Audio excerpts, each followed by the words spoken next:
You're listening to episode 4 of the Underhook show. I'm Steve, here with Chris to discuss all kinds of stuff around the happenings of wrestling on television. Chris, it is a week of a pay-per-view. How are you feeling? I'm good. We're cruising right along to Mania week. It's April finally, so we're getting there. Getting to my favorite part of, honestly, my favorite part of the year. Is just the whole month of April being wrestling week, like at wrestling month. Yeah, and then like you'll have Mania week, and then like hockey and basketball playoffs, like just in general, and like the weathers will hopefully get better. There's just a lot of cool things happening. But on our side of things, we do talk about what happens inside and outside of the squared circle. Here to review the Dynamite that just went off the air live from Peoria, Illinois. And before we hop in, I do just want to do some quick housekeeping. Because it did not have any sort of sheet or notes last time around, I kept saying Oklahoma, and it was actually in Omaha 2 weeks ago with the Blizzard show, which was an honest mistake. AEW has some issues with Oklahoma that is a whole can of worms unto itself, but I did not mean to invoke any of that. Just an honest mistake. I got my shit together this week, and I'm good to go. There's some weather-related issues on tonight's episode as well. They sure did. Mainly the absence of Shelton Benjamin. None other that I could think of. None that were anything on the card, I think. Correct. Like, they didn't book anything and nothing was scrapped. They are taping Collision tonight as well, so we'll see if that has any effect on it. But what we're working with is tonight's show and the preview of the pay-per-view on the 6th, which is Sunday. Chris, you want to hop right into this then? Let's go, my friend. Let's do this. Before the first match, we went onto the air and they gave us a kayfabe reason for Jay White's absence, which was strange to say the least. Yeah, they said, from what I heard, he got injured in the match with Kevin Knight. Fightful reporting he sustained a serious injury and will require surgery, which I wasn't sure of the whole legitimacy of it until that report came out, which I thought was so strange because he's been the one hyping up the tournament more than anybody else. And he just cut the promo after the Kevin Knight match on Saturday. So for all this to happen, I was thinking something was up. And lo and behold, it's being reported. It's a legitimate injury. So Jay White, get well soon. And that led right into the mixed tornado tag match, excuse me. Jon Moxley and Marina Shafir representing the Death Riders against Swerve Strickland and Willow Nightingale. Chris, what do you got on this opener? So my notes here. First thing I put was a shout out to Marina and her shout out to her husband and her shitty little boots. Mm-hmm. But no, this match was chaotic from the start, which I knew it was going to be chaotic from the start. There's a specific spot right in the beginning that made me, not right in the beginning, but it made me cringe, and I thought Willow was going to get hurt. I hope she's not hurt. The bump off the apron? The table spot, yeah. And maybe it looked more nastier than it did, but I cringed when I seen that. Yeah, I noticed Marina had a little trouble basing for it at first, but they got there. Like, Willow, made it happen.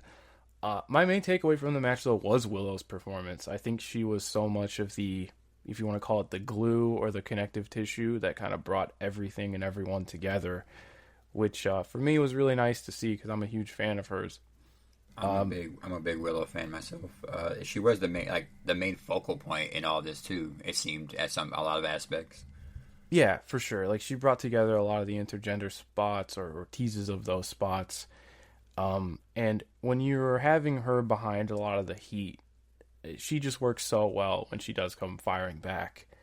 Just the energy she brings and she really lays into all of her stuff. So I thought that she was ideal to be in this position for this match. And I had fun with it. I didn't think it was anything too special, but it's hard to go wrong. It was a good throwaway match for a pay-per-view to get everyone's out there for their pay-per-view. Yeah, for sure. And a good preview tag for Sunday. What's cool is whenever they put Tornado on there, that's basically shorthand for street fight. Yeah, and I put here There was a spot with Mox or Willow hitting Mox, but the camera completely missed it. Yeah, they missed. Mox went through a table and they just totally production missed a couple of things. Like they missed and this is much more minor than that, but they missed Willow and Swerve kind of dapped each other up on the ramp and they just cut away before that. But I did notice they missed the table spot entirely. I think they handled though the intergender stuff well. I think it was nice to see Marina finally work a match. I don't unless she was working on the collisions I haven't seen. I don't think she's actually went out there and wrestled since becoming the heater for Moxley. I honestly haven't seen her probably since Ring of Honor, to be completely honest with you. Like wrestling wise. Right. Probably like Ring on AEW anyways, Ring of Honor. But with the go back to the intergender stuff, I did like how they handled it too. It wasn't over the top where, crazy, but the what I called the Mexican standoff spot that they did. Yeah. That part was pretty good. And Marina being the one to take the final bullet was kind of cool. Yeah, and it plays into the gimmick nicely. I thought some of her judo spots were pretty cool. There was that rolling knee thing. I don't know all the Taz knows all the terminology. I don't. Yeah. But the one where on the ground where Willow's on the ground and she rolls and throws her kind of. Yeah. I love that move. Yeah, that looked really cool. Yeah, I thought this was fun. Nothing spectacular, but I think it served its purpose. And for Willow to take the Death Rider at the end, that was a nice way to get the heat back on Moxley. And I think if you are going to have that shock, to get people angry, Willow is she's one of the most lovable wrestlers there is. She's just so easy to like and to cheer for. So for her to take that, which one, props to her, but two, it works, I think. It functions well when you look at all the pieces there. Yes, she's for sure a staple for the AEW women's division, and a staple for AEW in general. So, that's another salvo shot from the Death Riders to AEW. That too. So, I'm interested to see where it goes from here with Willow after all this. Yeah, because as we'd find out later, she's not in the tournament, which I really thought she was penciled in to go on another run. Maybe they have bigger plans for her now. Maybe. We'll see.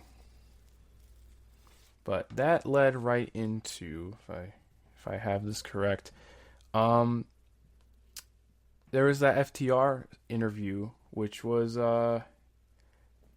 strange to say the least, because Cash was at the gist of it was, they're on business terms, but Cash is hey, after Sunday, we're gonna have to air this out, which I don't know if that means if they're gonna split or if they're just gonna turn. I think it's more likely that they do turn heel, and I think they're gonna lose the match, which we'll get into when we preview the pay-per-view.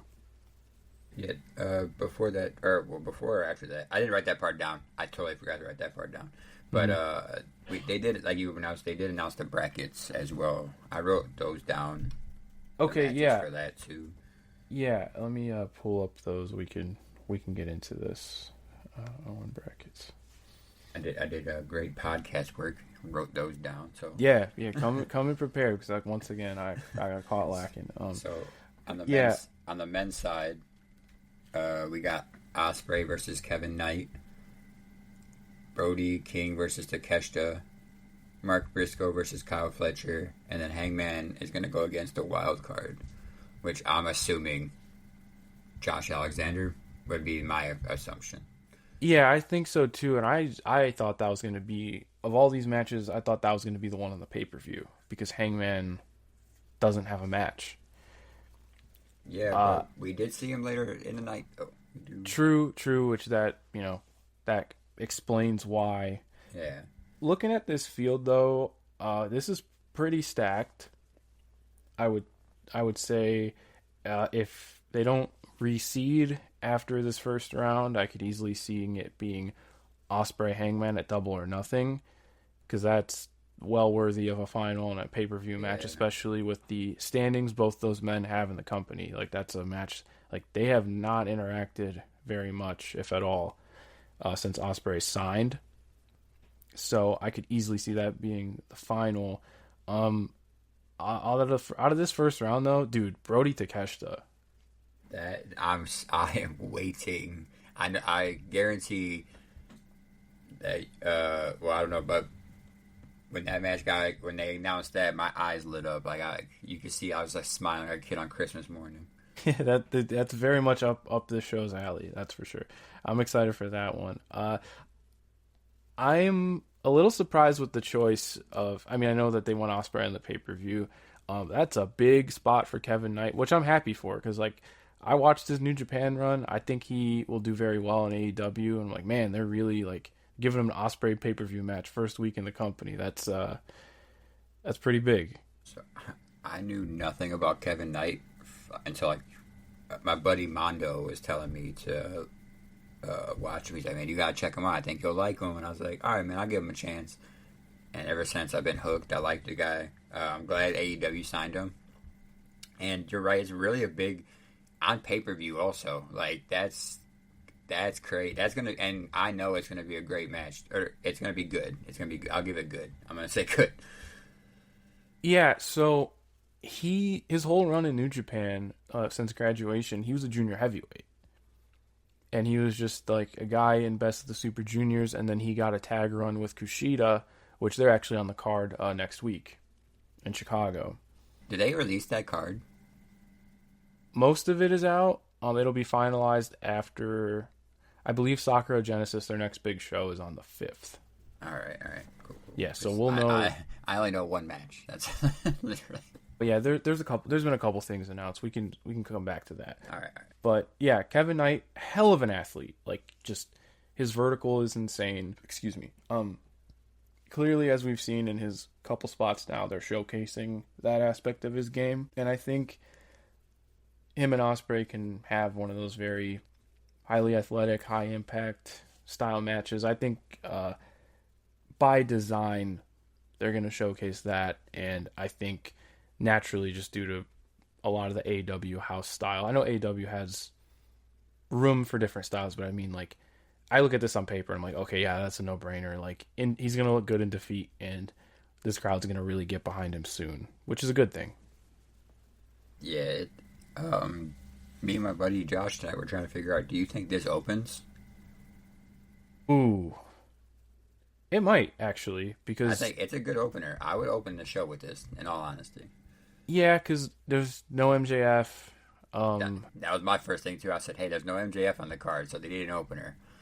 And if I'm not mistaken, I feel like Ospreay's... He opened World's End. I mean, he was wrestling twice that night. But, yeah, I think that's a good way to just, really high-paced match to pop the crowd. Yeah, I could see it.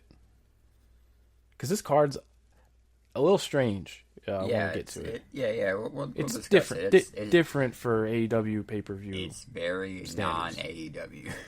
Yeah, like just it's definitely out of left field for them historically. Because when we talk about that, I see I'm going to bring up some other stuff when we round it up at the end of the pod.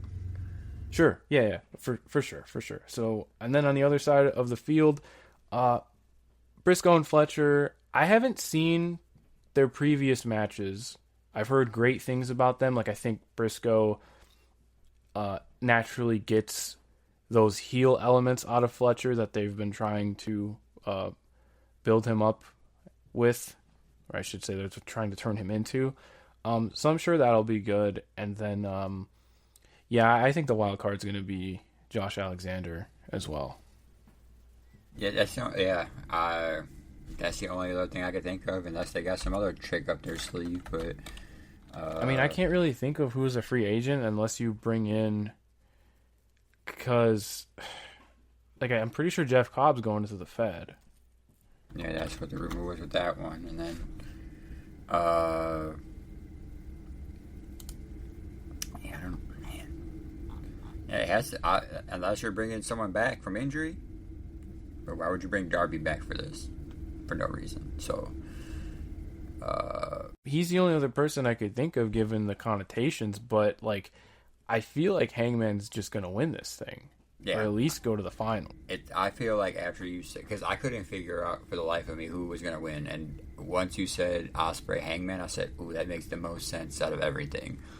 And it's still predictable or unpredictable enough because I could easily see either of them winning it. Yeah, so it's interesting for sure. I'm sure Jay White was supposed to be in that spot, or maybe he wasn't. No, Jay White was supposed to be in the Kevin Knight spot. That's right. Yeah, no, you're right. That they mentioned that, and then Jay also he was kind of bringing Ospreay into his business in the interviews. No, so that's correct. Yeah.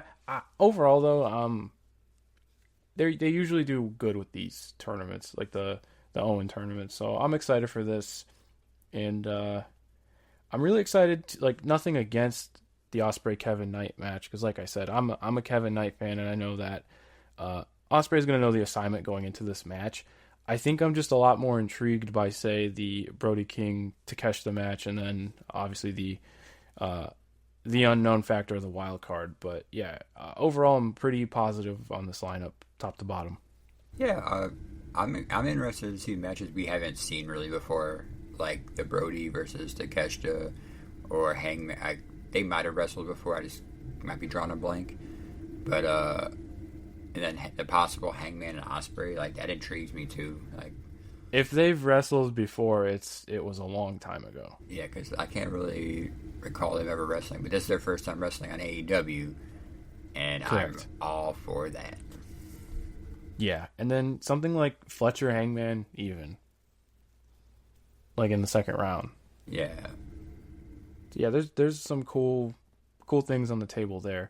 The women's side feels a bit more cut and dry as far as just the seedings in the first round specifically, but there's some big matchups on the table there, like Jamie Hayter versus Stat. I mean, we could run through them. So it's Hayter Starks, Thunder Rosa Chris Statlander, Julia Hart Mercedes, which is on the pay-per-view, and then Athena Harley Cameron. So those results in the first round are pretty much cut and dry. Yeah, I was about to say they're really cut and dry there. Yeah, pretty obvious as far as who advances.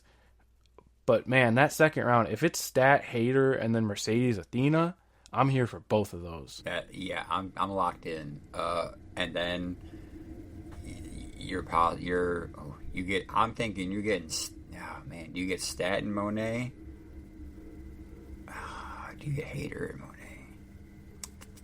Or do they put Athena over? And see, I'm almost thinking I could see, because no titles on the line, I could see Athena actually beating Mercedes in the tournament. Yeah, and then setting up a rematch Yeah, down the line. It's interesting because that's like I could realistically see all four of them winning the tournament, or you could just go all the way with this Mercedes thing and you do put her in the world title match. So there's some interesting things you could do here, but like I said, I'm pretty happy with the lineup. Yeah, same. Like we said, the first round's very cut and dry, but it's still interesting because we're going to see some matches that we don't really get to see too often. Yeah, 100%. I'm just glad Athena's around. Like, I made sure to go back and watch. I skimmed through Collision before Dynamite went on the air, just to mainly I wanted to, because I was getting to the pay-per-view preview, I wanted to see how they set up Garcia Adam Cole, because I have a loose prediction on what might happen in that match, but I wanted to watch the promo to just to make sure I wasn't talking out of the side of my head there. But we'll get to that later. But Athena, like, just, it's like she never left. But I would also say it feels renewed. Like, she just feels like a huge deal. The way she carried herself in the backstage interview too. I'm just like, yeah, she needs to be on TV every single week. Like, let's get this show on the road. Collision, that's when she hit the O-face on the Renegade twin lady. Yeah, and okay. I believe it was Robin. Robin? Okay, yeah. I did see a clip of that, so I wanted to see Athena go after Monet since, it's been talked about. So once we started getting the little hinkling, I'm tuned in now. I'm locked in. Yeah, no, it's very, very exciting developments on that side of things. So those are your 2025 Owen Hart Tournament brackets for the men and women. That kicks off as part of Dynasty this Sunday. Is that Monet goes against Julia Hart? Is that on Dynasty also, or is that? That is the pay-per-view match, which again, Okay. I thought that was a strange choice. Yeah. But I think that's more of Mercedes getting featured on the card more than anything else. Yeah. Okay. Which I understand, and Get more views, I'm I curious get to it. see. I'm curious to see what she gets out of Julia Hart. Yeah, I like Julia Hart. I'm a big fan, so I'm interested. Yeah, we'll see. We'll see what happens. That folded right into the women's bracket. Folded right into the next segment of the show, which was Toni Storm versus Penelope Ford. And I've said in previous weeks that Penelope Ford's kind of just turned into this reliable TV worker, and I think this was more of the same. I actually thought this was a good match. Yeah, it wasn't too bad. I honestly didn't really write too much about it because I was just watching it. It honestly was good for what it had to do to set up for the Megan Bain pay-per-view match. I am a big Penelope Ford. I've liked Penelope Ford since I think it was like GCW, maybe. Yeah, she was Joy Janela, but I liked her then. I'm glad she's actually around more now. Yeah, she was gone for a very long time, like over a year, I want to say. So it's cool to see her regularly featured again. But I was I've been watching since the beginning of the year as far as just where does she fit in with. The thing is with these absences, we talked about this with Thunder Rosa last week, I want to say it was. And it's just, the women's division has drastically shifted with all these new additions and like different titles added and stuff like that. So you never know where someone's going to fit in when the landscape has changed dramatically. But I think she settled in here as just a reliable pair of hands for these TV matches. And the thing with these timeless Toni Storm matches is you never really know how much shtick you're going to get, but they really just kind of cut the fat and just went for it and just had a nice TV match. Yeah, it was. I had no issues with it. Honestly, like I said, I honestly didn't write too much. I was in and out a lot for this one with my kiddo, but I came back into the room and saw the ending and I saw the aftermath. So I think I'm gonna agree with you now. I just put the belt on Bane. Just do it. You know what? Just do it. We have nothing else to lose it.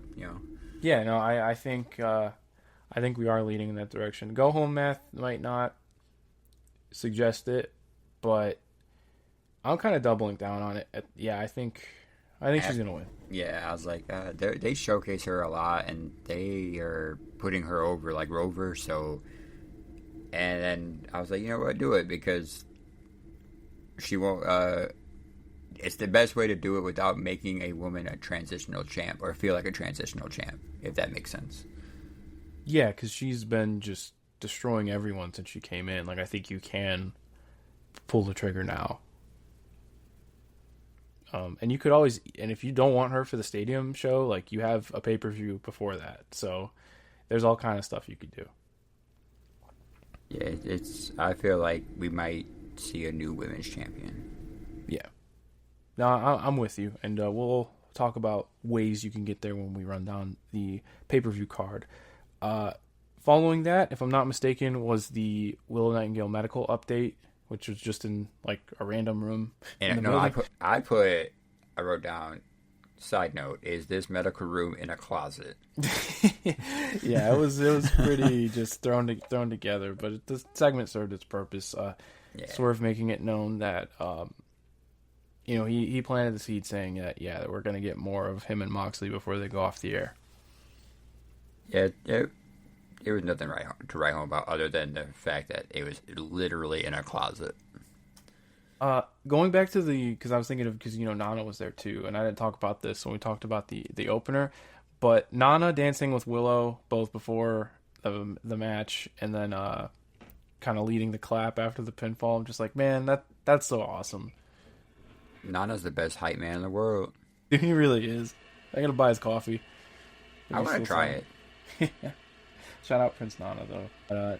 That folded into the next segment, which was they did the dovetailing thing again with MJF Hurt Syndicate and then the Learning Tree, and they didn't confirm the match for Sunday.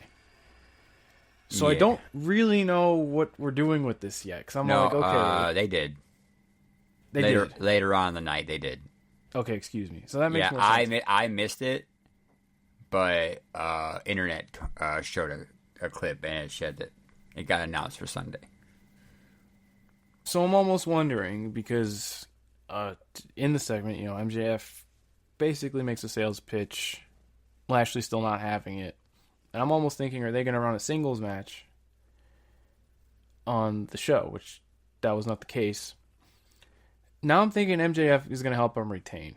Yeah, absolutely. I think I called this last week. Mm-hmm. I was just like, it's so cut and you can see it. It's but yeah, he's going to convince them however he can, which I believe would be screwing Big Bill and Brian Keith out of the tag titles. Yeah, and especially they made it so obvious once it was, I need to earn my spot, or I need to, earn it. Okay, and then they came out. Okay, we get it.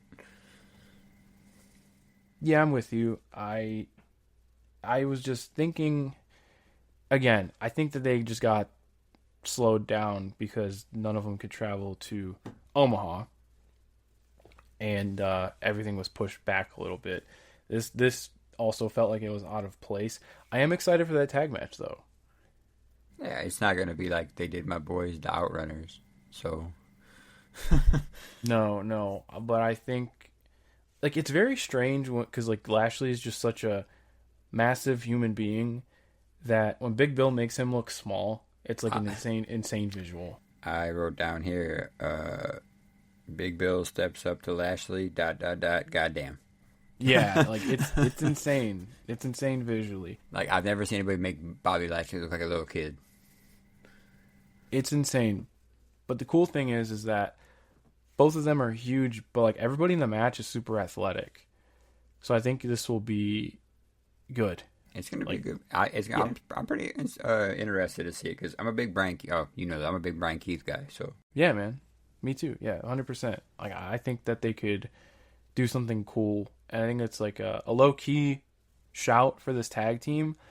But I don't think that a lot of people realize just what they might have with Big Bill and Brian Keith because there's those negative connotations of them being associated with Jericho. Yeah, and I will say they made a comment on. Commentary about how ever since Jericho said that they've been kind of more intense. Yeah, just do that without Jericho. Just be that team without Jericho. Yeah, I'm here for that, dude. I think it's coming though. We're gonna get it though. Yeah, we'll see. Because again, we'll talk about it. But I'm assuming that just Jericho's gonna lose this belt, and then maybe they'll move on. Hopefully, they move on from the Learning Tree stuff. Next on my run sheet was the Mercedes promo, and which built up to the tag on Collision with Harley Cameron, and she brought back the ventriloquist puppet, which I think eventually we were going to get some sort of interaction where they're on the same team with it. So this works. Like I said, Harley Cameron is just super entertaining, and you could tell she's really putting the work in to get better. And you can't slide her for that. Yeah, once I seen the tag match, I was like, I can't wait for the promo. And then it happened right after, and I said, "Thank you. This is what I wanted." Because every interaction that these two have had, I've enjoyed. Just it's great. Fun. It's fun. It's just a little break from all the seriousness, And I love her work. Honestly, I love Harley Cameron's work. The stuff that she's done with Monet, the stuff that she's been doing with Hologram. The Harleygram, yeah, the Harleygram, and then hitting on Beast Mordos. It's been great. I like it. Yeah, I think she's in a good spot right now. More importantly, though, on the business end of things, we will get to see Athena and Mercedes share a ring for the first time in a very long time in that preview tag. So I will be tapping into that. If not Saturday, then before the show. That's definitely something I am very interested in seeing. I'll be tapping in I usually watch Sunday morning. That's when I try to catch up on all my wrestling. Yeah, fair enough. next, if I'm not mistaken, was the Kevin Knight Will Ospreay tag against Blake Christian and Lee Johnson, who I don't think they have any sort of faction or team name, but they're like associated through Ring of Honor, and have been featured on the last spot they got was on the Revolution pre-show. My autocorrect changed his name to Big Shitty Johnson, so that's his name. All right. Jeez. My bad. Autocorrect spewing takes here, man. My bad. Yeah. Yeah. This was just pretty much an Ospreay Kevin Knight showcase match. Is what I wrote down. You know, I did like that. I did like that 450 curb stomp. That was hot. I liked it from Blake Christian. That was dope. Yeah, that's just a fun match for what these guys do. Nothing that like I get all stingy about, except for one thing I did kind of roll my eyes at was it was like the heels were in an electric chair and they basically like drop kicked them into doing a poison rana, and I'm like, all right, dude, like that's a little too much, but yeah, at the end of the day, it's just a harmless TV match. Yeah, that was the only spot where I was like, what are we doing here? But everything else was fine. Everything, you know. The stereo like corner dives, I was like, damn, like that was impressive. Yeah, Kevin Knight's gonna be impressive in AEW. Yeah, I just think his style, like what he's capable of doing, can like really clearly he's taken to it, like naturally. But he's also so young that he can hone his craft and still develop. Like this is just like the surface. Yeah, he hasn't even touched it yet. Correct. My bullet points run out here. You might have to take point. Got you. After that, they just announced that the first match is going to be a first round match between Ospreay and Knight is going to happen at the pay-per-view. We already discussed that. But then after that, the Ops are backstage. Just Samoa Joe explaining why he formed the group. And it was kind of nice to explain. You know, it was like we already know why he did it, but it was nice to kind of get like a semi background on why. Yeah, because I mean, looking how in the narrative how he was taken out, like he needs some reinforcements. So even though he's still Samoa Joe, he's still like the baddest dude in that company. But like, yeah, this was fine. Speaking of Joe, I don't know if you saw this, but he making a stance clear on AI art on the internet today, which I appreciated. I guess somebody made him like a portrait that tied into, I want to say it was Warhammer. Yeah. And then we found out there was some like AI business involved. He like messaged the artist and like took it down. So I'm like, that's cool, you Joe. Thanks for I did see that, but keeping it real for people like me who lose business over that stuff. So yeah, I didn't see that, but shout out, man, because AI is a sumbitch. Yeah, it's that's another can of worms that I shouldn't open on here. But what I will say is it needs to be controlled to a degree. But so shout out Joe for putting his foot down. He's sticking up for the little people. Yeah, 100%. And then after that, I have Brody King versus Lance Archer. This is probably why I wasn't taking no notes, because this was probably my favorite thing on the show. This was just good old-fashioned meat and potatoes. I did not write anything down, so that I loved everything about it. I was just like, this is my kind of match. I'm not writing anything down. So I just wrote down Brody wins. Yeah, just hard-hitting, no bullshit. Just cut right to the point. I like these two a lot. It was nice to see Brody win something. Yeah, I was nervous at first because our dude hasn't really been winning a lot, but hey, they gave him one, so probably means he's gonna take an L to Takeshita. Yeah, because I think they want that Ospreay Takeshita rematch. Yeah, I can see that. But I like seeing Lance Archer on TV. Like at these, I'm always welcome to him being part of the show, and this is just like a natural pairing. Like they just both do. They're both in the same wheelhouse, so to speak. and it was just like didn't go too long, didn't get too out of hand with like the trading. It was just like go out there, do your thing, and it was just as far as like TV wrestling goes, this is like ideal for me. It wasn't anything too much to write, or there wasn't too much to write home about, but like I'm never gonna complain about getting a match like this. Yeah, the only other thing I wrote down was Don Callis confronting Don Callis.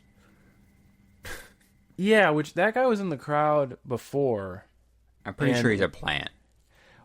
Okay, because of where he was on the hard cam side, it looked like they either flew this guy in or he was a plant. It was just very strange. Yeah, because like he just looked too plantish, and the way that like when Callis whispered something to him and they focused on that, like they usually don't do that. Well, AEW does. So yeah, it was like a produced thing, though. Yeah, I know what you mean. Yeah.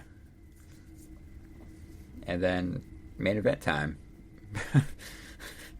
It's Cope versus Claudio. Yeah, which I was like, okay, let's see what Claudio can do here. This was very much more of him shouldering the workload, and this was just whatever to me. Like I didn't get much out of it. I wasn't too offended by it either. I was a little bit confused by the ending because I was like, okay, yeah, Cope's gonna win. Like he's kind of got this track record now where he doesn't lose very much. But it felt very sudden compared to how much heat was on him, like how much Claudio was in control prior to the finish. Yeah, I did. I'm gonna be 100% honest. I did not pay attention. I paid attention very little to this because I knew what the outcome was gonna be. Mm-hmm. The one spot that I did like, where there was like a sick power slam spot that Claudio did to Cope on the like ring apron. I thought that was pretty dope. And like I'm always gonna enjoy a Claudio match because I'm a big Claudio. I love Claudio. Yeah. But I'm over the whole Cope. The Cope. I don't know, we call it experiment or just I don't know. Experiment. Whatever. Yeah, the Cope experience. I'm over that because it's like I don't want to see this. The Adam Copeland experience. Yeah, featuring Edge. That's it. That's. But I'm just over it because like you're telling me for months not a single person can stop the Death Riders, but Cope has managed to take out every single one of them. Nah. Yeah, not the united front of young up and coming wrestlers. No. That they established with the death of Bryan Danielson. It was just Adam Copeland coming back. And that was picking them off. And that was the whole thing too, is because that's why you wanted Darby, you wanted Orange, you wanted all the young guys, because someone had to step up to be a leader for AEW. And you have Cope. Yeah, like Orange is like 40, but I mean. I know what you mean. But he was like an AEW, and I'm not saying like this is like a WWE, AEW, whatever thing. It was just like you wanted someone AEW-ish. Well, absolutely. Yeah, he like embodies your company. And then you got Cope because you're waiting for Darby to come back. That's what you're waiting for. Like I still not holding out hope that he's show up at Dynasty. Just saying. And that'd be very interesting if he did, whether it's in the tournament or just at the end of the show, because you could easily run Moxley Darby as the main event of Double or Nothing. Yeah, and like I said, like during that one Dynasty thing, I was like, damn, they're focusing on this skate park a little too much for me. And that's just me as like a wrestling fan thinking of like the smallest thing, you know? Yeah, and we've been conditioned for years of like just, things aren't usually put on screen unless they're going somewhere with it, regardless of company. So we'll see. That'll be interesting, because I do think, I don't really know, especially because I thought because after the match, like the last thing you see, the go home segment, was the beatdown on Swerve and the powerbomb into the broken glass. Rewind a little bit. We did get the Hangman and Swerve confrontation. Yes, we did. Thank you for correcting me on that one. Which, I guess you would call it character development. Well, even before that, they showed Nana and Swerve arguing. Just like Nana didn't want him to go out there. Yeah, Nana didn't want him to go fight Mox. And then Nana walked away from him. So they're still setting up that tension between Swerve and Nana. Yeah, so I went to go check in on my dad after the bell rang. And then I just looked over across from where he set up to, so I was like, oh, they're doing it. Like I was like, oh yeah, they're doing this go home segment. So I did not see the Nana bit. I did see the pull apart backstage, which led to the Swerve beatdown. And it was basically, for the first time, Swerve admitting that what he did was wrong. Which is interesting because they're clearly both baby faces right now. And I don't know if you do that match when they're both baby faces. No, I wrote down here, I think this is the start of another piece of the reconciliation. I guarantee it. Like, they've already set the pieces a while ago with Hangman when he was going back. He was going to look for Swerve in his locker room, but he wasn't there. The following week, I don't know how long ago this was, but the following week, Renee asked him about that, and he goes, what you saw was a moment of weakness. You're not going to see it again. So that was him planting another seed of he was going to go talk to Swerve. So they've been planting these seeds for a while. I'm just I'm interested. Like, you burned his house down. Yeah, I don't know.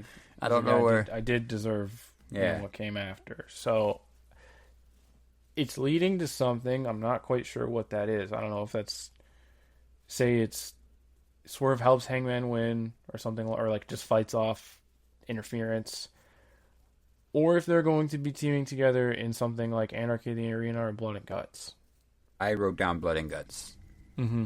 I said this is going to be AEW versus Death Riders, Blood and Guts. I was like, and for sure, Hangman's going to be the one to come out to say, as Swerve's like last partner or teammate or something of that nature. Yeah, because I think eventually when you do this, you have to, when it's AEW versus Death Riders, like, you got to really stack the deck with the AEW team, because I think we're going to be done with this whole rated FTR thing, and I think you need to really just go, like, bring out the big guns here. Now, Nah, never mind. I wouldn't do that. I was going to say, do the Bucks come back as baby faces against the Death Riders? Because wasn't that a part of one of the main stories too? I hope not. Well, basically, they saw what was happening with when the Death Riders were like at the peak of their powers. They were like shredding all their papers. And they're just like, we're out of here. Yeah. So I'm just trying to think of like who else. I think when they come back, they will be baby faces, but it's like that. It's such like an opposite of how they left. Yeah. Like, they ran with their tail between their legs from their company, I just want my man Jack Perry back. Just saying. I'm good, personally. I just, take any sort of just biases out of the way here. I'm just like, I'm a grown-ass man, and it's a TV show, but it's just like, at the end of the day, I just don't care to watch him wrestle. So, yeah. And that's what I like about wrestling, is we all have our different opinions. Yeah, and we can sit here and have a conversation about it. But I don't know what you do with him.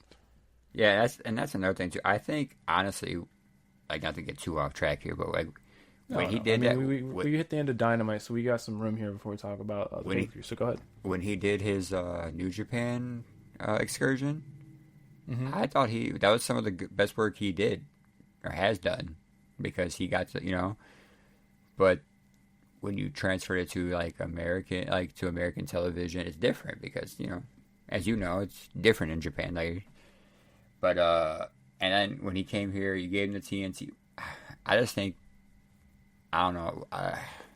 It started off good, like, to me, but now he's gone. We can unpack this. I don't mind. So, because I'll let you know how I feel about it. I think the scapegoat thing was dead on arrival. From before he even came back, I thought it was a horrible idea. I think airing the footage only made it worse. And talking about the actual work, him being just a shithead heel, I thought worked. I thought you could have penciled him in as the Elite's bump guy, and it would have been fine.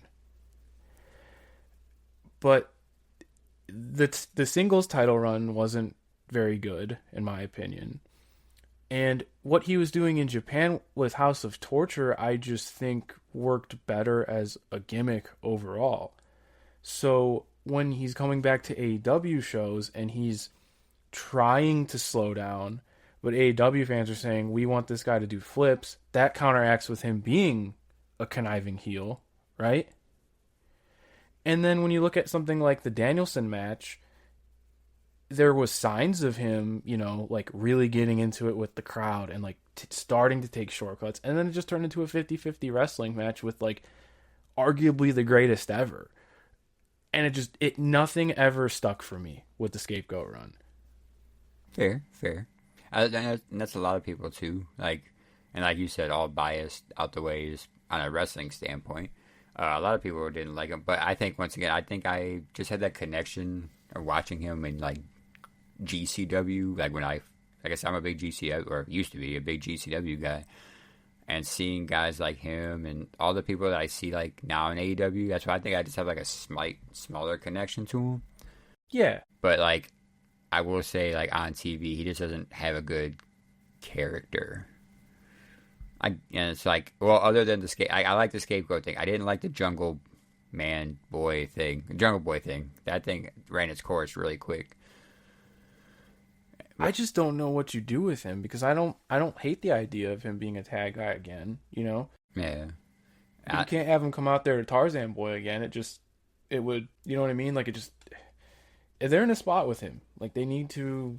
Yeah, it's when they do bring him back. It's either shit or get out the pot at this point, to be honest.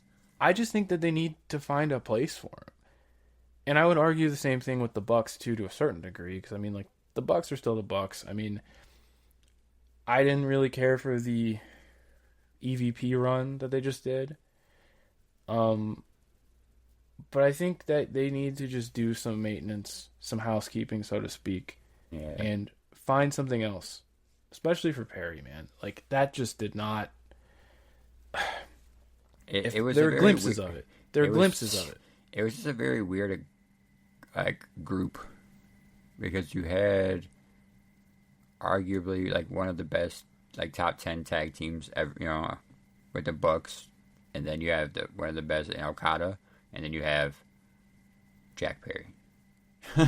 Who they were trying to position to do great things, and I just don't feel like what they were leaning into would ever put him in a position to succeed, because it's always going to be playing. I mean, you could call it what it is. They're always going to be playing off of the Punk stuff. Right? Yeah, that's the only reason that he was with them to begin with, was that. Like, that was it. You didn't need to put him with them because he was already doing that. When he did the whole, All In, he was already the heel, when he came out to that horrible classical music. Which I thought was funny, just because it just didn't fit at all. Yeah, that horrible music. And then... Nobody will ever talk about this, by the way, but that match with him and Hook I actually thought was really fun. It was a fun match, it was, because it's overshadowed by the spot, but...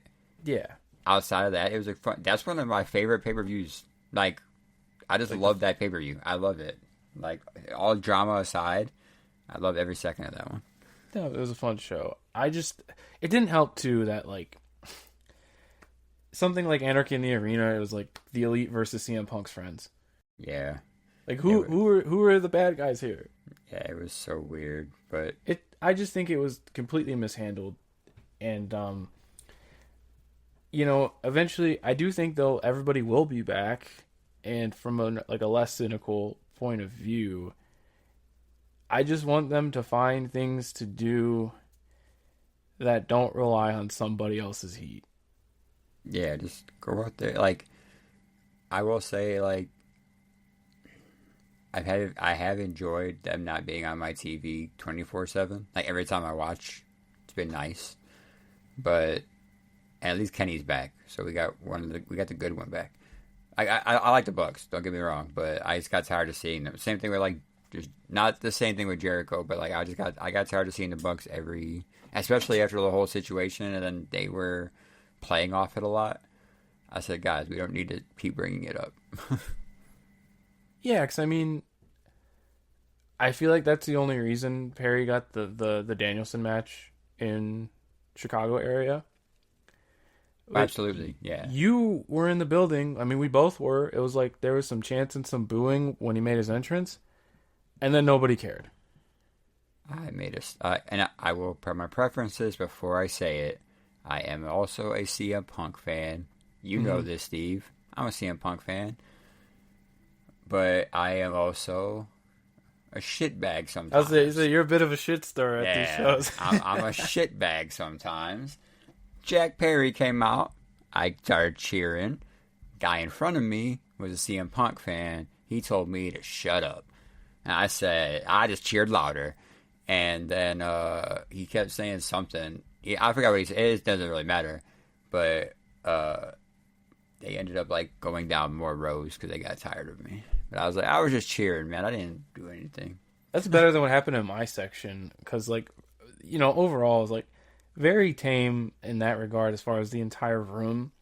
And I'm sure there were pockets of bullshit. Like, the row behind me, there were 2 people in a full-on shouting match. Yeah.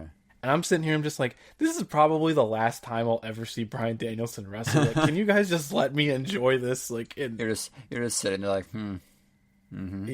Yeah. I'm just like, all right, it's pro wrestling, guys. Like, come on. But yeah, I don't know. I just think when they come back, because they will be back. I generally don't know what any of them do. Like, if the Bucks come back as heels, I want them to be like the arrogant shitheads that we love them for. 2015 Bucks.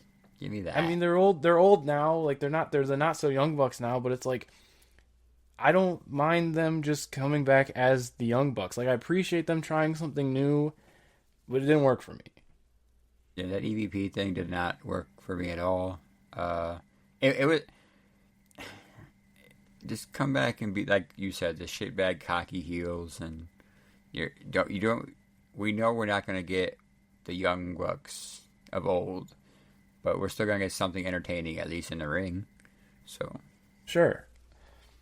I also want to say, before we do that, though, did you see that Tony Khan made some executive moves? Like scheduling conflict or scheduling moves? For Mania weekend? Yeah. I saw that Shelton Benjamin got pulled from the Blackwood match for Hechicero.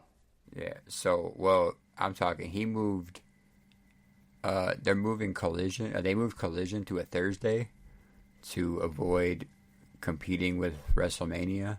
That makes sense. And then they moved Death Before, because they usually do Death Before Dishonor Mania weekend, or Supercard of Honor, and I guess they moved that now. That's on May 2nd, and he actually said, oh man, this was like the first one he did. So the first one Tony Khan did, or I'm trying to think if the one he did in 2022 was his show. It may have been. It was the first one where he did the whole like top to bottom press conference thing. Yeah. It was in California with Eddie and Claudio as the main event. And he said then, 2 years ago, he doesn't like doing the show Mania weekend. So I think he was looking for an out for a while. It. Well, it worked out for him. So because they're moving a lot of stuff, so they're not competing with the other side. So I think it works and I think he had his hand forced this year because WrestleMania week is in Vegas a month before Double or Nothing. Yeah, and then like, isn't there like some unwritten rule, or not even unwritten? There's like, well, I guess venues are different, but some venues have embargoes. Yeah. I don't think they're running the MGM Grand at all. I think TV and NXT is going to be at T-Mobile, and then Mania is obviously at the football stadium. Yeah, so I think they should. Yeah, they should. I think it might just be a case of saturation because there's going to be so much wrestling from Thursday to Monday that they're just better off doing Double or Nothing somewhere else. I don't know what that means, like in our case for All Out, but yeah, It's not like they run Rosemont ever, but you know what I mean. Yeah, they could. Let's just hope they bring it to Wintrust. If you break the trend of, or even United Center again's closer, but if you break the trend though of not running the same city every year, then it's kind of like fair game for the rest of the calendar, which is switched around. Like Forbidden Door is going to be after All In. Yeah. If I'm not mistaken. So I don't know. It's usually June. No, right? June. It's usually June. There's no June show this year. Yeah, so then All In's usually All In's in July. So I don't know. Yeah, and then Forbidden Door's in August this year in London. So I don't know what's going to happen with the rest of the calendar. And the Owen is earlier this year too. Wait, actually the first one ended at Double or Nothing. So I guess that's a bit more in line. So yeah, there's differences here and there. We will see where things develop. But with all that being said, we can run through this pay-per-view that's on Sunday, if you're down. Let's get it, my friend. Let's get it. And again, this is according to Wikipedia, and this is being recorded an hour after Dynamite has gone off of the air, so we don't know any Collision spoilers up to this point. No pre-show matches have been announced, and I'm sure one or two main card matches still will, so bear with us on that end. 8 matches announced, starting with Mercedes Moné versus Julia Hart, which is the first round of the Women's Owen Hart Foundation Tournament. Like I said when we ran through the bracket, I think this is more of a interesting match, just because this feels like Mercedes going, all right, I'm going to be on the show. Let me see what we can do with Julia Hart, who has been a bit directionless since coming back, I would say. Like, they had the feud with Hayter, and then she hasn't really done much since, and that was 3 months ago. Yeah, that was her only, big thing that she had going. And so, that and joining the Hounds of Hell. Mm-hmm. But with Buddy being hurt now, it's kind of just... They're kind of just doing their own thing. Yeah, they haven't really been... Julia and Brody haven't been on screen together, to my recollection. But... yeah, this could have easily been a TV match in my opinion, but we always say it, man. Mercedes with the lights on bright. You never know. Big money Monet. Yeah, so I'm curious, I'll say, for this one. I mean, it should be decent. Monet's gonna... I think Monet was gonna bring out something in Julia. Yeah, and that's not a slight against Julia. I think she's still so young, and I don't know if she has a defined style yet, considering her title run, which was almost 2 years ago now, if you could believe that, was way into a lot of the gimmick stuff. Now it seems it's a little bit toned back with Towns of Hell in general. It seemed a little bit more toned back on the gimmick stuff compared to House of Black. So I think she still needs to find herself a little bit in the ring. But, I mean, not many better dancing partners you can ask for on pay-per-view in that company. Yeah, it should be a solid match. Yeah. Then on the men's side of things, the next match, Will Ospreay versus Kevin Knight in the opener of the men's Owen Hart Foundation Tournament, which we talked about. I mean, this is going to be 100 miles per hour and just high impact. But I also think Ospreay will be tasked in making Kevin Knight look really good. Yeah, it's gonna be a Kevin Knight. I'm hoping a Kevin Knight show. Like you said, it's gonna be 100 miles an hour, but we all know. I think the outcome we all know is gonna be Ospreay taking it. Oh yeah, no question. I think they're gonna just Ospreay's gonna see that vertical. I mean, Kevin Knight was a young lion while Ospreay was on top in New Japan. He knows what he's capable of. So I'm thinking that they're going to come up with something cool, and that I honestly, looking at this card, I wouldn't be surprised if you're on the money and this does open the show. That's a good spot for it. I think it's a hot opener for sure. Yeah, I'm with you on that. And yeah, all the best to Kevin Knight. I'm a big fan of his, and I want to see him do well. I think he already is. I mean, hell, for the 2 shows he was on, he's already been presented well. So more of that, please. They for sure have strapped some bottle rockets to my man here. Yeah. Next, so this was a Collision program through and through, and I didn't watch their first match. But this is the Daniel Garcia versus Adam Cole rematch for the TNT Championship. So we're getting our Daniel Garcia title defense on pay-per-view that we've been asking for. I don't know if this is the match I would have wanted, but, monkey's paw and all that. There is a interesting stip. TNT title matches do have the 20-minute time limit, if I'm not mistaken. This one has no time limit, and all units are barred from ringside. So no Daddy Magic, no Undisputed Kingdom. I saw the promo that these guys had on Collision, I believe. I love Daniel Garcia. Let me start that. My man cannot cut a promo. Yeah, they talked in circles a lot. Both sides, I would say. Daddy Magic saved that.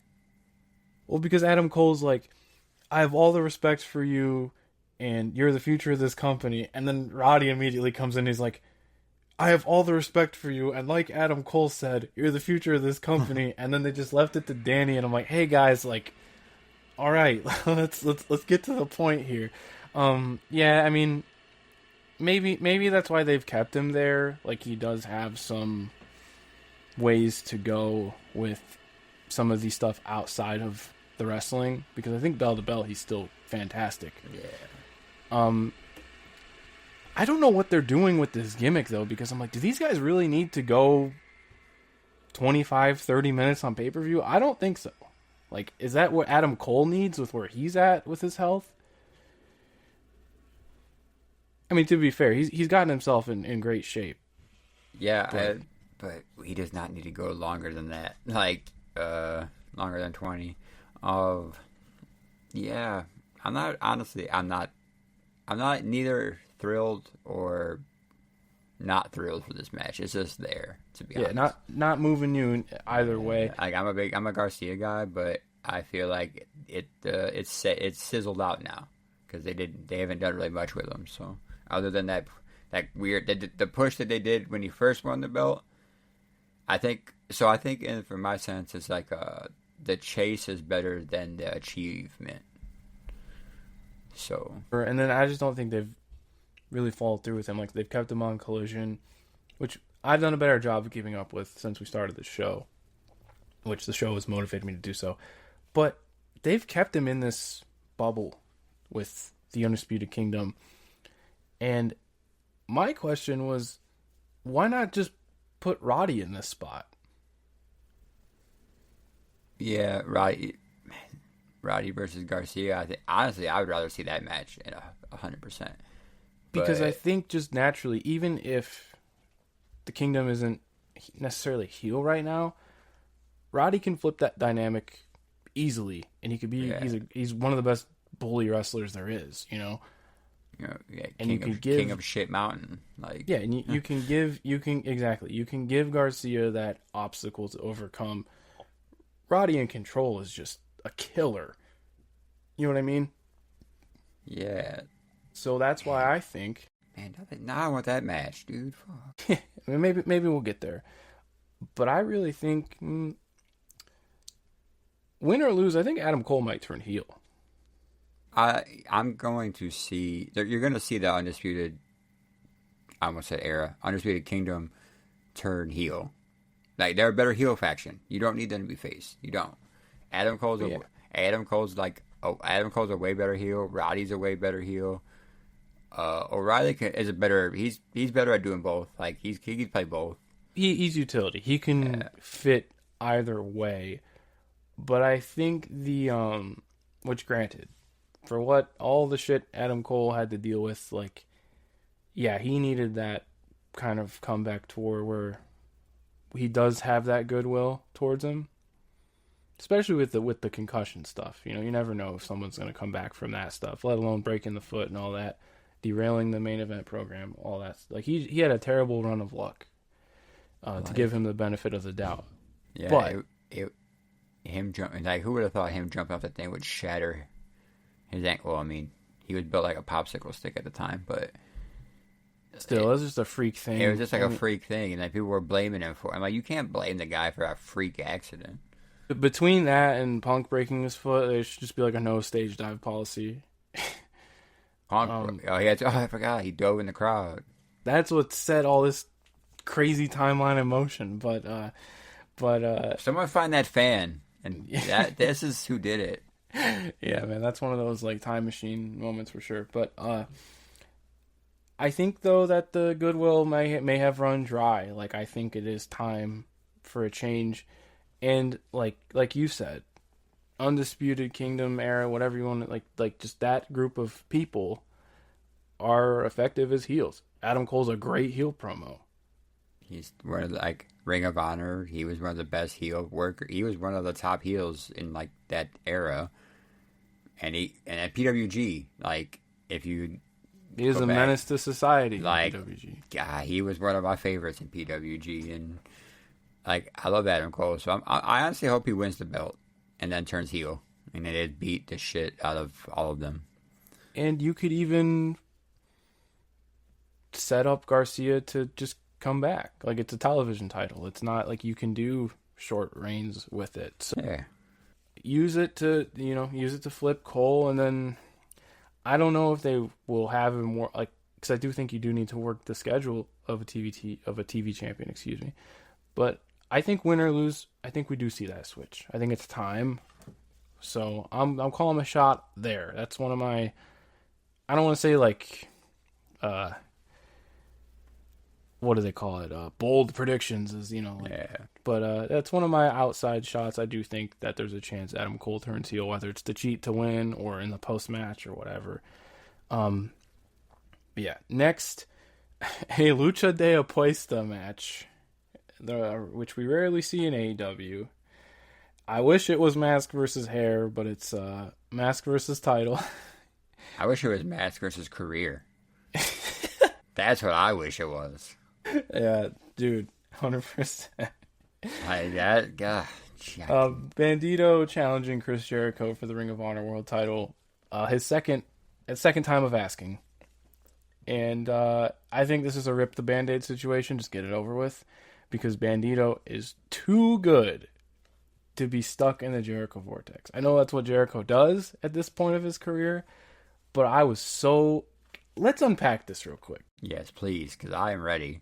Bandito's gone for like a year and a half. Mm-hmm. Comes back. You were running promo videos on AEW television. They bring him back on a Ring of Honor show to do a run-in on Chris Jericho, and he gets a concussion. Mm-hmm. Let's blame Jericho. Because that's what I'm blaming. Like, what the fuck?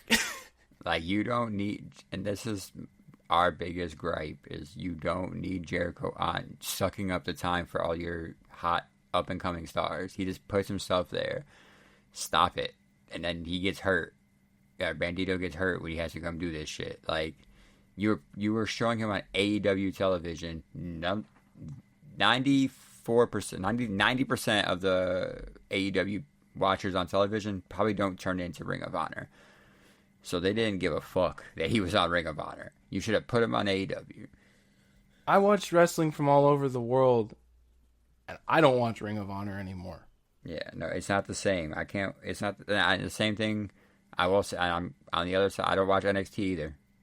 Yeah, me neither. So, I mean, it's just like when you're, again, when it's considered watching live, you only have so many hours in the day. But it's also like when I'm deep diving cage match cards, it's like, I mean, they're both in bad. Yeah, I did see Ricky Starks win. So shout out my boy.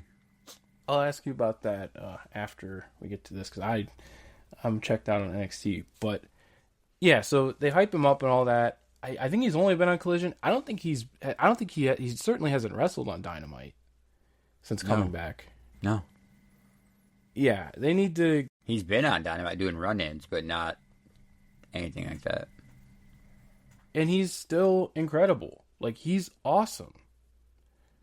That's Daniel Garcia. I was gonna say PWG champion, but that's Daniel Garcia. So yeah, he's the lineal one. Even though I don't think they've officially disbanded, but they're all but done since. Yeah. Was it correct me if I'm wrong. Is it Super Dragon's wife was Yeah, like ill? ill or something of that. Yeah. Yeah, which best wishes to them. But uh, yeah, let's get this Bandito thing back up and running. Have him on television. I mean, I'm cool with him being Ring of Honor champion. That's someone where I wouldn't question it. He already has been. He's a wonderful wrestler. I like that's somebody where when these I don't watch the Ring of Honor television. I do tune into the supercards or pay-per-views or whatever you want to call them at this I point. watch the pay. Same thing with NXT. Like if I had the time and I'm home, or if I will turn into like the NXT big events too. Yeah, those are normally like my hangover shows, so to speak.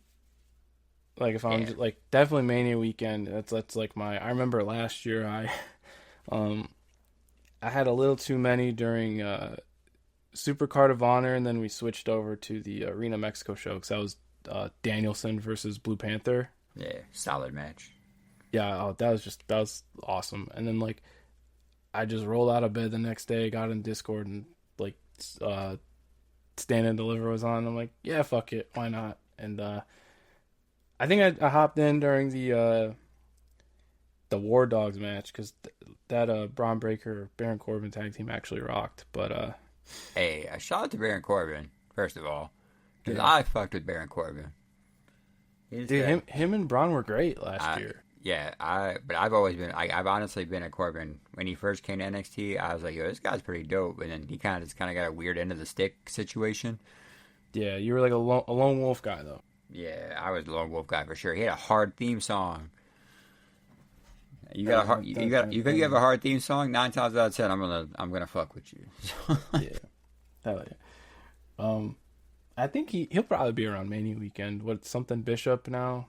Yeah, he'll probably be around. He's not on the Bloodsport card this time though, so I don't think he wants to do that again. Yeah, we'll talk a little Mania. We're gonna talk the remainder of the show will be Mania stuff after we run through this card. Yeah. But yeah, I mean, like I said, rip the Band-Aid off, put the belt on Bandito. Let's move on. Next, Death Riders defending against Rated FTR. I mean, the turn's gonna happen. I don't think FTR are gonna split. Maybe they might use it to run one more singles match between them because I think this is their last contract. Yeah. So maybe we'll get another Dax versus Cash match. But I really like their first singles match from 2022. I want to say it was. I think Death Riders retain, but I also think it might be some sort of something to get them out of the main event. Like they'll either get beat up afterwards or like just maybe they all just go crazy and then they're out. I think they get taken out of the equation. I don't see them losing the belts though. Yeah, no. And I think we talked about that last week too. I think the turmoil between Dax and Cash will cost them. Yeah, something's gonna happen there, and then Dax is gonna hit Cope like for sure, and then I don't think we're gonna get like a full on. We might not get the full on turn here. Now that I think about it, like you said, but we'll get like the friction will be there. Yeah. Yeah, I'm just excited to see. I mean, yeah, we have our opinions on Cope, but in a multi-man situation like that, you can naturally get around that. And I'm just, like I said last week, I'm just excited to see Claudio and Pac especially like wrestle again. And like him, like that, them as a team with Yuta, I really like. I just feel like when they put the belts on them, they haven't done anything with it. Yeah. I wish the trio styles were shown predominantly more because we got a lot of good trios teams, especially the ops now. But, yeah, I'm just over the. I will say, for his age, Cope does put on a good match when in certain situations. But I'm just over the I'm just over the experiment. I just don't care to see Cope on my TV. I'm with you. That's why I said, I don't know. This is going to be a cool down spot, whatever. I think it'll play into the main event to some degree. Yeah, I agree. We got three more on the card. Sorry to cut you off. I'm going to ask you about this one because most of this card we have a pretty good idea of what's going to happen. Who the hell's getting pinned in this triple threat for the international title? That's Kenny defending against Ricochet and Speedball Mike Bailey. Because there was none of them were on TV tonight. I'm thinking Speedball takes the pin. Yeah, I'm.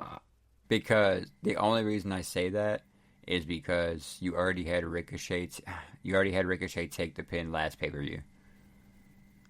And Sure. I don't see him doing I don't see him taking 2 losses on pay-per-view back to back, especially you're still kind of building him up. I know you're building up Speedball too, but he can afford to lose a match now. It's still early in his AEW career. And with the Ricochet character now, like you kind of put in my head, there could be some chicanery at work. Like they could be messy and whatnot. But when I thought we were getting just a singles, like losing to Kenny Omega is never anything that I don't think would necessarily hurt anyone. Rubbing shoulders with the greats. Yeah. Mm-hmm. I think this will be fun though. Like, could be a good spot match. Yeah, you kind of know what you're getting. Like just those 3 names in this environment. I was just surprised we didn't get anything more since like this was the Go Home show, but Ricochet also might be on his honeymoon still. And plus, we still do have Collision too, so maybe they'll show something on Collision. We never know. That's a great point. Thank you for adding to that. Yeah, I think this will be a lot of fun though. I just they do these every now and then. This is a very interesting group of people to do this with. Like, imagine telling somebody last year, like, oh yeah, Kenny's going to be defending a title against Ricochet and Speedball in AEW. And it's not like completely out of the question. It just looked like Kenny was ill, Ricochet was still in WWE, and then Speedball was TNA and Indies. So it's just like, man, like, just a reminder of how fast things can happen in our great sport. I love it. It's the best. It's the best sport to me. So I'm good. I'm with you, man. It keeps things fresh with how easily things can shift like that. 2 left as of now. One that you kind of got on board with what I've been saying is that Megan Bayne will be successful in her challenge against Timeless Toni Storm. And strap her up. I think you have some house money with this match. And what I mean by that is you can absolutely do the switch here. And I think they will. Because it's just, they've presented Megan Bayne to be this unbeatable monster. But if Toni does squeak away with the victory, so to speak, I could see that too. Like, where it's just, she was the first one, the world champion on this hot run, was the first person to beat Megan Bayne. Like, it just adds to her standing, or a standing in the company of just like, that's the out and out number one. I think though, you don't get many chances like this to where you bring somebody in. And AEW has kind of shot themselves in the foot a lot of times where they do bring somebody in and then they lose steam pretty quickly. I think for how they've done things differently in this year, in a couple of different aspects, you could do another one here by just doing the shock switch, belting up Megan Bayne. And like I said, I think you could easily pivot if it doesn't work out. Like, if she wins the belt and it isn't working, who's to say that you couldn't just do the switch at Double or Nothing again? Yeah, get a rematch. Boom, you're back. I say put the belts on her also because I don't want another Chris Statlander situation where you're building her up, and time, you don't have her win anything. Because I feel like if she doesn't win Sunday, that fire is going to start fizzling out. Now, I'm with you, and that's why I'm like, they've had a bad track record of this to where they can do something different. And you have this budding rivalry with Statlander, and if Athena doesn't beat Mercedes, if they trust Megan Bayne to do a stadium title match at this point, who's to say they don't do Statlander versus Megan Bayne? Yeah, I mean, there's the endless possibilities. I think in the women's division for sure. I think it's more likely that you do Monet versus Tony. Like those are like the two big names that they have. But there's a couple, like you said, there is a lot of possibilities. It's exciting that there's so much on the table for the women's division right now, and that they're frequently main eventing. Like, it feels like a nice breath of fresh air. But I also think if you do want to drive that home, you could do the switch now, and it's like, yeah, this is a whole new monster from what you're used to. Yeah, but now unless they want to do Tony versus Monet, because they're gonna both have the belt, you know. TBS. Yeah, but I think that's the point, though. Like, I mean, she's just that's because now that you said that again, it just opened up. I was like, damn, they want to do a champion versus champion match, don't they? Maybe we'll see. Like with Tony, at least. yeah, and like I know they've taken some shots at each other, so yeah, that'll be telling. I think that result will be telling. I think by the end of Double or Nothing, when we get there in 2 months, 6 weeks, we'll know. Main event: Swerve Strickland challenging Jon Moxley. Have your feelings changed at all since the go home? Nope. I'm.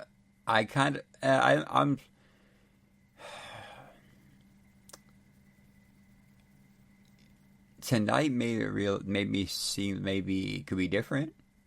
Especially if you do the wrestling trope.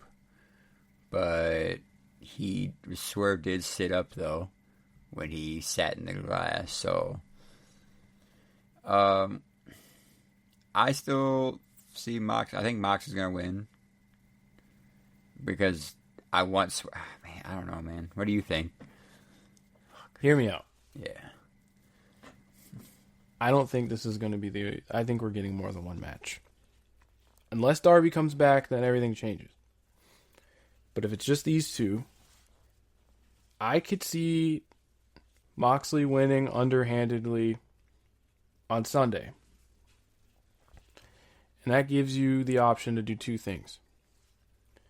You do the switch, like, because I truly believe whoever, like, we're going to know the all-in main event at the end of Double or Nothing. They're going to do everything they can to make this the biggest match that they can for the stadium show. So you're going to know who wins the tournament before who walks out with the belt. And I think you're going to end Double or Nothing with the two people who are going to main event, for all things considered, their biggest show. I know the first one was, but like, big show in America, which holds some weight. Who's to say that if it's going to be Swerve Hangman, they're both going to just win at Double or Nothing? Hangman wins in the final, Swerve wins the title. That's something you could do. Or Moxley still holds the title, and then, but I don't think we're done with this on Sunday. I think we're just getting into it, because I think this is going to be a singles match, and I think the second one's going to be like a Texas Death Match or something. If you're doing Texas Death, it's going to be at All In, more than likely. Maybe, but some sort of gimmick match. Oh, man. I think we discussed that last week too, or you discussed that last week about the whole Texas Death, and yeah, I can see that too. It's just this is like this one's so hard for me to say anything, because I want to say that with the track record going on, Mox is going to win. But it's AEW; they could just throw a curveball any second. So yeah, I'm with you. I do think Mox will win, though. I just don't think we're done with Swerve and Moxley. I could be wrong. I could see them just pulling the plug on the Death Riders altogether and have everybody lose and then just redistribute. But my gut's telling me Moxley's walking out with the belt. But he might lose. But he might lose a Double or Nothing. Yeah, because like we said, we're still going to get that blood and guts. So you're not going to disband the Death Riders at the moment. Mm-hmm. And that's a good point, too. But yeah, that's all. Sunday night, we will be on here next week to deep dive the show as well as the fallout. I know we're going a little bit long, but we still have some things to talk about if you're chilling. I'm chilling, man. I'm enjoying talking wrestling. I'm good. All right. Well, that's all Elite Wrestling. And like I said, we'll be back to talk all things Dynasty next week. But we do have to pivot and go across the pond because there are some signs of life in this WrestleMania build. Oh, they got me. Did they get me? You're fully in, huh? After seeing Walter destroy Big Jim, Dude. Yeah, I'm in now because I know what's gonna happen. Because the last time they kind of played back on this a while ago when Roman attacked Jimmy, and Jay beat the dog shit out of everyone, and like he had like this fire inside of him. So I'm hoping it kind of like it brings out that Jay, and but I loved every second of Walter just killing him. Just oh man, it was great. That was a pro wrestling angle, my friend. It was. My goodness. And Walter being just the best. Like, he knew how to treat it to where he was just painted. It was like on his face, on his chest, all over his arm. I'm like, dude, like this looks like $1 million. And just heated something up that was just... How many weeks in a row have they run the same thing where Gunther gets his shots in and then like Jay runs in and chases him off and makes him look weak? Yeah, and that's why I thought we were going to get another one. But then I saw...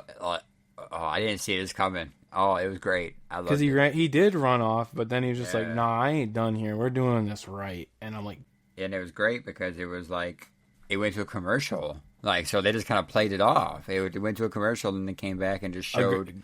Great red herring. Yeah, just showed Jay walking out with Jimmy, and then all of a sudden you see Walter come out and just destroy them both again.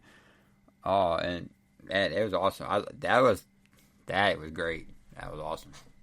Like, one of the best things they've done in a long time, as far as just, like, angles, and as much...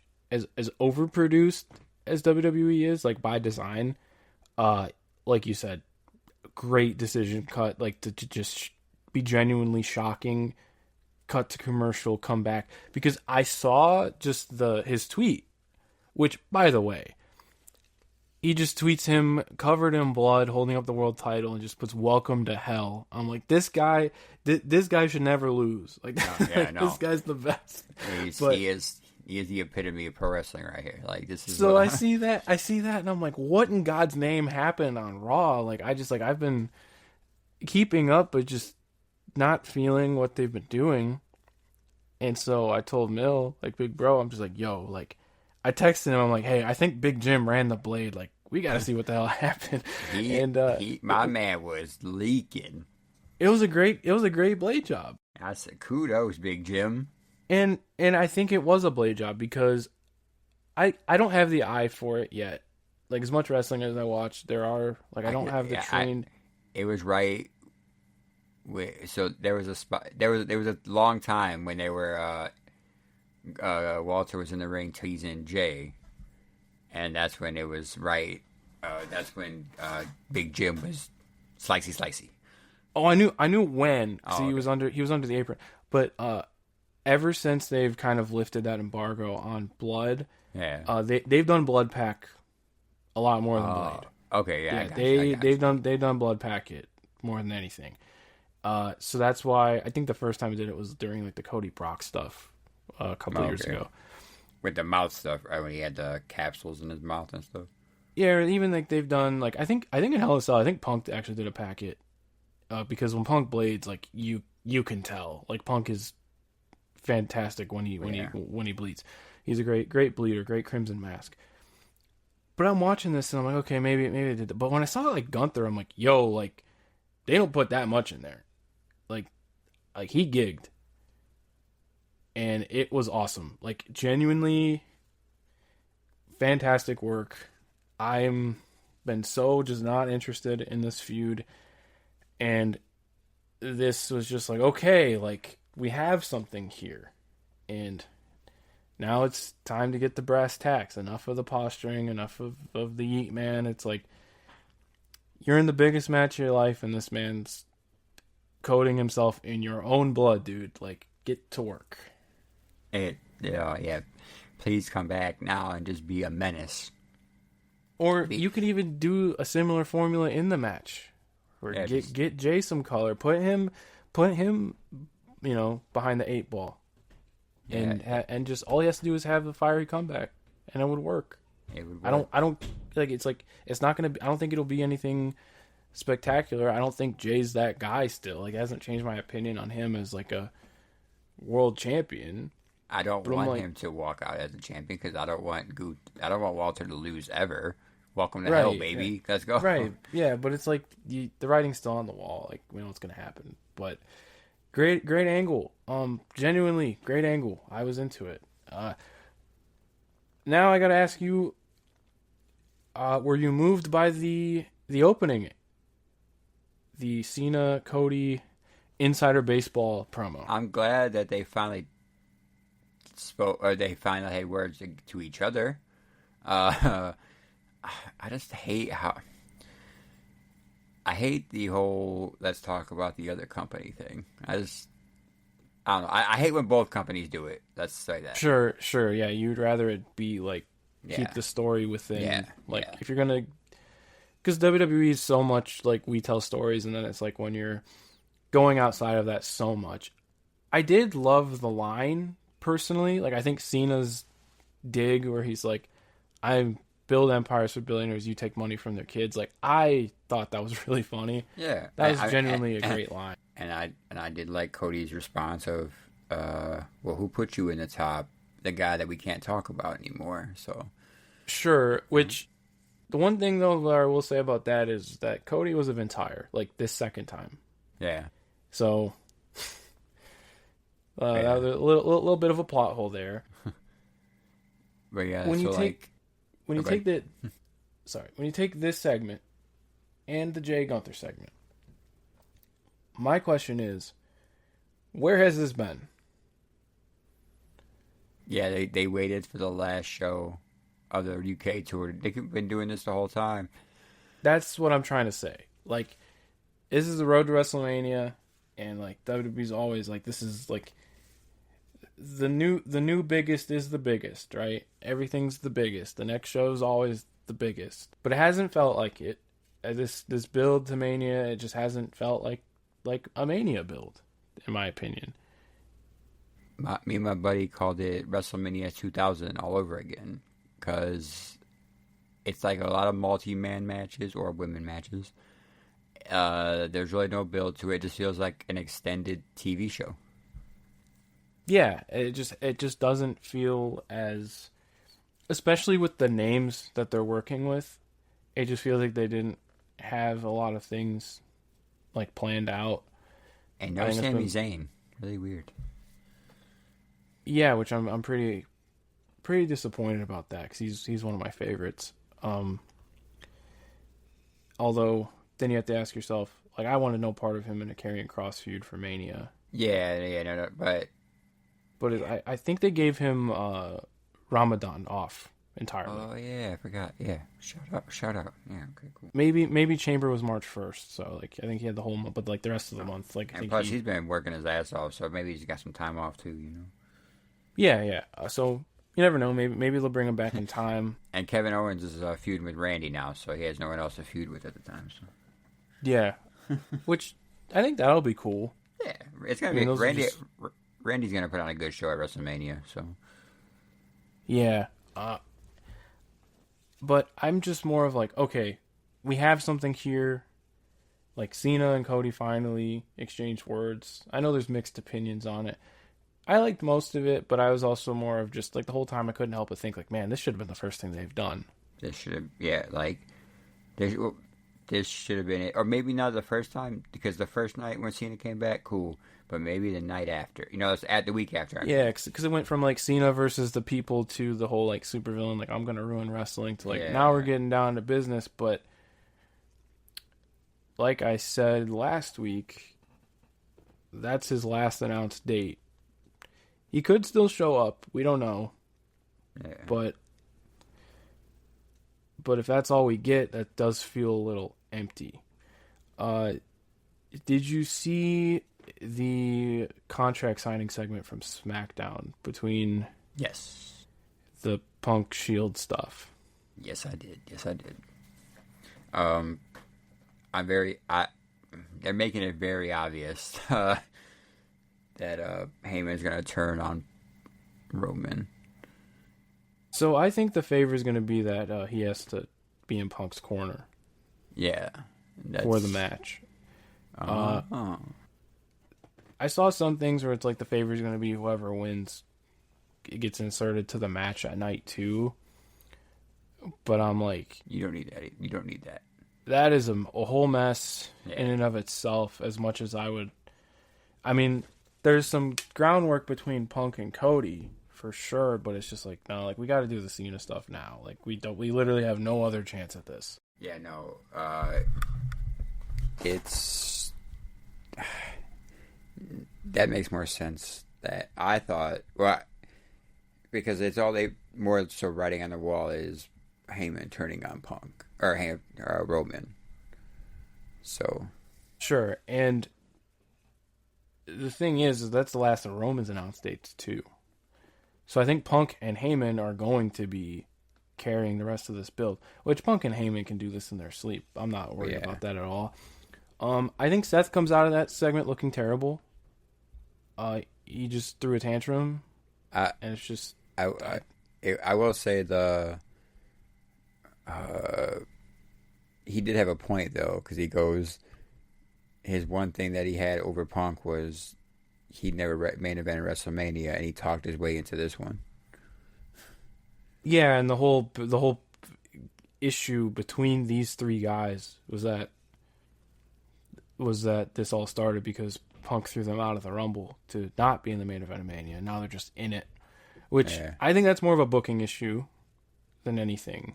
It just means the Royal Rumble doesn't mean absolutely shit anymore. Well, yeah, it's completely diminished now, 100%. Because neither match is main eventing. Again, I just think it should have just been Cena to begin with. But because then you could he had to turn heel to get the match. Well, they acknowledged The Rock's involvement, but they haven't elaborated on it whatsoever. Who's to say he's even going to be around? Right. You know? And again, that was more of, I think he had an opening on his schedule and he could insert himself into this and accelerate the heel turn, that's just, it really feels like they don't have their shit together, which is insane given how micromanaged that company is. And what's crazy is me and my one buddy, we've been talking about this for the past couple of years about how this whole bloodline thing, how it's so jumbled and how it's so crazy. It's never gonna end, and now you're adding sub factors to it with Cena and is he even involved? And then it's the new bloodline is not really a thing. They had another Cody solo interaction that didn't go anywhere, which I'm good on that. Don't get me wrong. I'm cool with them. You're showcasing the right person this time, and Jacob, so it's okay. Sure, yeah, but it's just it just feels so all over the place. Which, like I said, doesn't feel like a Mania build. Did you watch the EO Rhea match? Yeah, I watched all of Raw actually. Okay, I did not watch the match. I saw some clips, and I'm like, okay, this is clearly going to a triple threat. It feels weird to very convoluted way burn two of those matches already. I'll just say this because this is more of this has nothing to do with the booking by any means. But I kept seeing clips of they messed up the Poison Rana on the outside. Yeah. And then likewise there was a Samoan drop reverse into a crucifix bomb, and it's just, I'm not expecting this from vocal WWE fans, right? They just don't have the concept of how a base in a wrestling match works. Because it's Poison Rana, yeah, Rhea messed that up, but also, and someone's like, oh, but then it's EO made the crucifix reverse happen, but it's no, Rhea has to actually get off of her feet to make that possible. It's it can go both ways. I don't know all the magic, I've never wrestled, but it's clearly they're in tandem with that stuff, but the base has to function. So it's just like, that's just a frustration on my end of it's like, you can't just say one wrestler's outright better than the other and deserves more than the other because somebody blew a spot, you know? Yeah, I hate wrestling fans are the worst. Yeah, I just gotta throw my phone in the lake. But I don't know. I still think the triple threat will be cool. But yeah, there is a lot of multi-man matches. Like I said, the Punk Seth Roman thing, it's like, yeah, that has to go last, but it's like, what comes out of it, you know? Yeah, if what comes out of it is a Roman Reigns CM Punk feud, that should have just been the match, you know? They have barely interacted in this whole build, and if Roman's not around, then you can make the argument, yeah, there's more meat on the bone there, and they're going to do that in their own feud, but it's like, what are we doing? Like, just make that the match. yeah. Sometimes they got their shit together. I mean, on both sides. You know what I'm saying?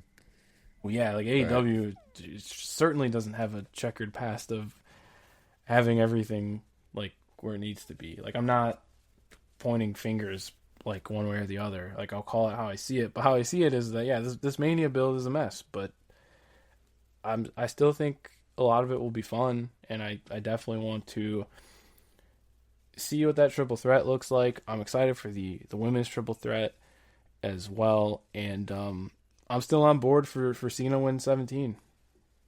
Yeah, I'm down for that now. Especially I heard Ric Flair is going to be there.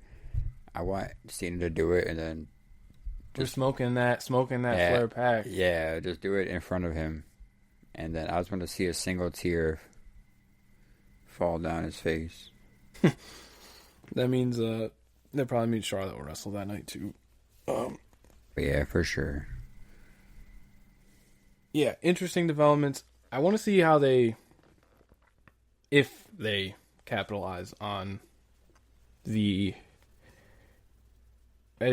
whether you consider it good or not. I would just say the reinvigoration of these Mania programs, specifically the world title feuds. Punk is confirmed for Friday night in Rosemont, so I'm sure it'll be him and Heyman if Roman isn't around. I don't think he's gonna wrestle. If he does, it'll be a dark match. I'm not going. I don't know about you. No, I'm not going. Yeah, I'm passing on this one. It's just 3 hours of SmackDown is a lot to ask. And it's honestly, it's the fact that it's like $1 million to go, I think. Really? For SmackDown?